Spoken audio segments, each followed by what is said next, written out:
Welcome back, viewers. This is another very quick unboxing and first impressions video for another one of my kits from the stash. Something that I bought. Oddly enough, I got some vouchers for my 40th birthday a couple of years ago, and I bought this. Oddly, mainly because I got a friend at work who's Romanian, and he was always asking about my models, and he was asking if I built anything from Romania. I thought, why not? It's an interesting subject. Not something that you see as often as the usual suspects for World War II aircraft. I say that, I'm not even sure if it is. Yeah, it is World War II. It's not, you see Spitfires and Hurricanes and Me-109s and Focke-Wulfs and ten a penny. They're all over the place. I can't say I've seen too many of these, even having been to shows and looking at model clubs tables at Telford and other various regional shows. Not something that you see too many of. So I just thought it was quite an interesting thing to get. Obviously had the added impact of being a conversation piece for at work when I should be working, but I'm talking about models instead, which is more often than it should be. Something I could talk about with my mate at work. Unfortunately, he then left the firm, so it hasn't come up for a while, and it's been quietly sat in the stash gathering dust. And I think it is one I should get around to, because it did interest me, not just for the reasons that I could talk about it with my friend. It's a nice looking aircraft, interesting colour scheme. And I'm a bit. I'll be honest. I don't know what the general consensus is for Hobbyboss kits. I'm a bit of a fan of Hobbyboss. Their kits aren't always as complex to build as other brands, but they're always, well, from my experience, my limited experience anyway, they're always reasonably well molded. Even if the plastic can be a little bit hard at times, they're nicely molded, generally speaking. Yeah, there's perhaps not as much building required. Maybe they come with less assembly required than maybe like an Airfix kit does, or don't know whether that's true of Tamiya these days, but certainly some brands have a lot more involved builds, but they generally build out to a nice aircraft once you're done, or a nice tank, or a nice whatever else it is that you're building that you've bought from them. So let's just take a quick look inside the box and see what we got. It was very inexpensive. It doesn't weigh very much, so I'm not expecting too much great things from it. So we've got a few sprues in here.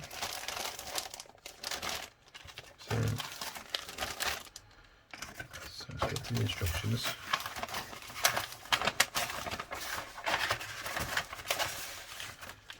So straight away, one thing that is surprising me, if I tell you that I think I paid, I don't know, 18, 19 pounds for this off Amazon, brand new. You've actually got some photo etch. I mean, there's not loads, it's not gonna, it's not a game changer by any stretch of the imagination, but there's a lot more kits that don't come with photo etch than do. I think it's just some seat belts and a little bit of the interior of the cockpit, I guess, but still, you can't really complain about that. Photo etch in a kit for less than £20. That's good. As far as the instructions are concerned,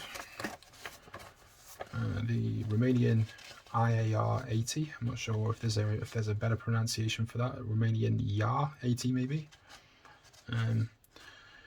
Doesn't really give you any information about the aircraft itself or the history, so if you're looking for a story, you're going to have to do a bit of research yourself. Seems to be, like I said, it's probably going to be quite simple, and I'm on the nose there. There's only 3 main sprues and a clear sprue. So reflecting the complexity of the kit, the instructions are pretty simple. They appear to be straightforward, well drawn. But obviously, given that there aren't that many stages required in the build, there's nothing too complex in the instructions themselves. So as you can see, it is really very straightforward. But you know what, sometimes it's a good thing. Sometimes you just want a simple kit to have on the side to build whilst you're waiting for the bits and pieces on the complicated kit you've been working on for the last 6 months to dry. You know, I know for one, I've always got 2 or 3 different things at least on the go, and it's always handy if one or two of them are a nice simple build, just to give you that feeling of accomplishment, rather than the fact that you've been banging away at the same kit for a long time and not getting anywhere. So yeah, looks nice and straightforward. Shouldn't be very complicated to put together at all. You know, most World War II monoplane fighters, if I'm honest, they tend to follow the same basic pattern. You start with the cockpit, build the fuselage, attach the wings, put the tail on, put the propeller on, paint it. So there's no surprises there. In terms of the livery and the decal placement, we've got 2 options. One is that doesn't actually specify, I don't think. They're both the same thing.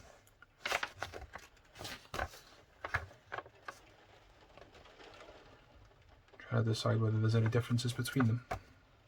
I think that's just some differences in decals, if I'm honest.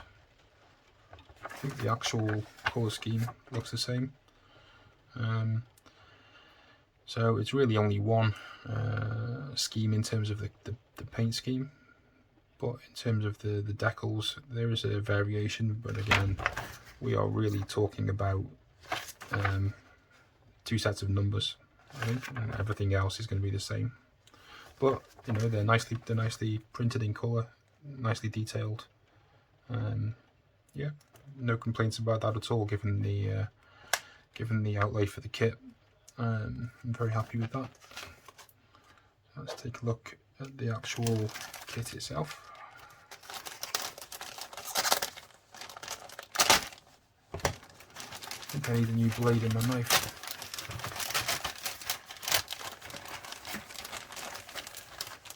Okay, so the main sprue, as you would expect, is cleanly molded, no flash, which is the plus side. There is detail, and it's well, for the most part the detail is recessed, so the panel lining is depressed, so it should be good for applying a wash or highlighting the detail. Never been a fan of raised panel lines myself. I'm not a fan at all. But it is limited. There's not too much. But then again, it's a relatively small aircraft, so you don't want to have too much detail to it.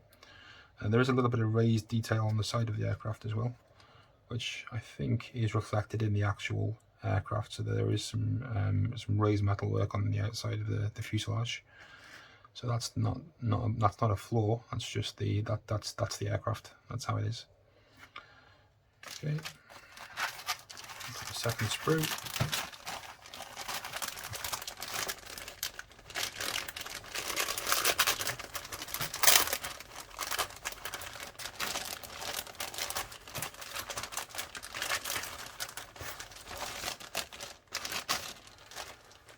Okay, similar story here.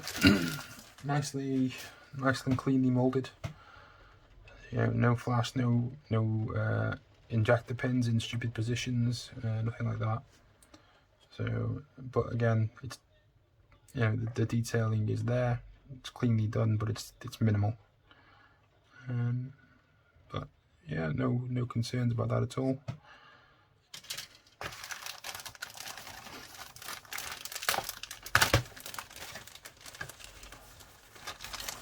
Then we have the final sprue, which for some reason is wrapped in foam.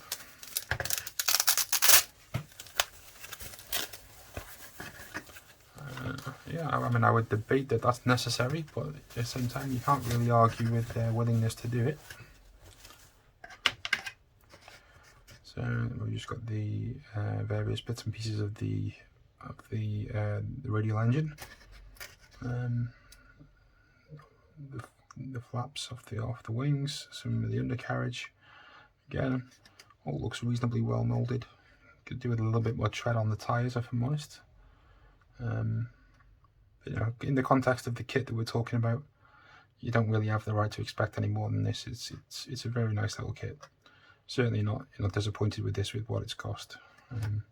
Should build out into a nice little aircraft. And our final sprue. Where's that knife going?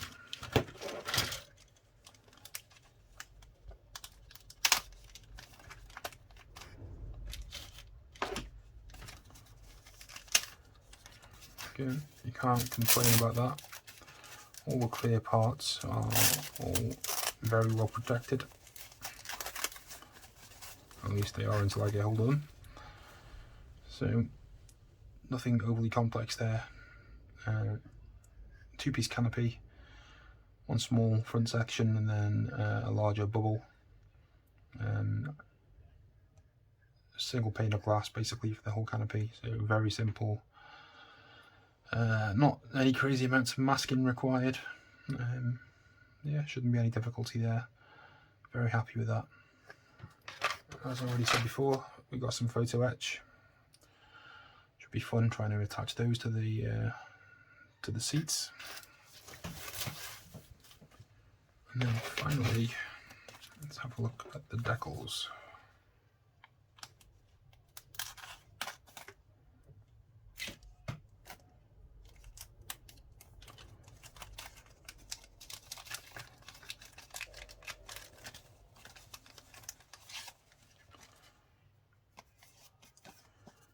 Okay, and these two are actually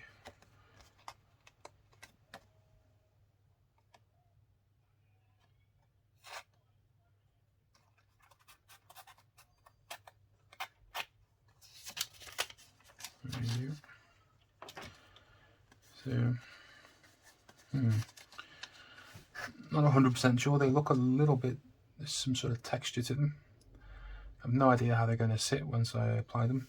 They have an uneven surface texture.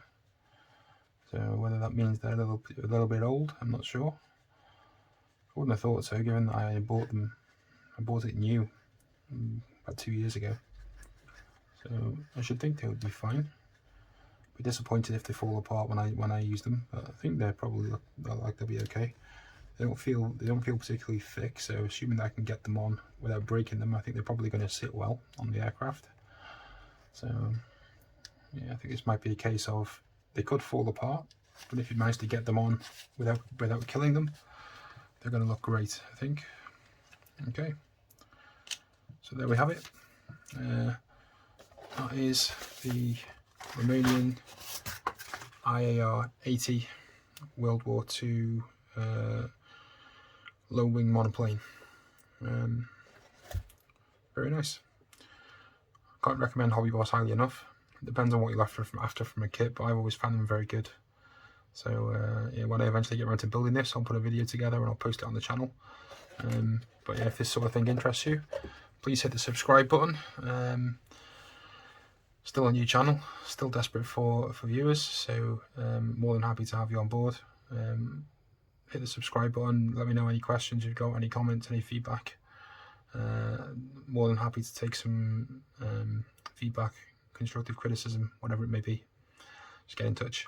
But thanks very much for watching. Have a good evening, and I hope to hear from you. Thank you.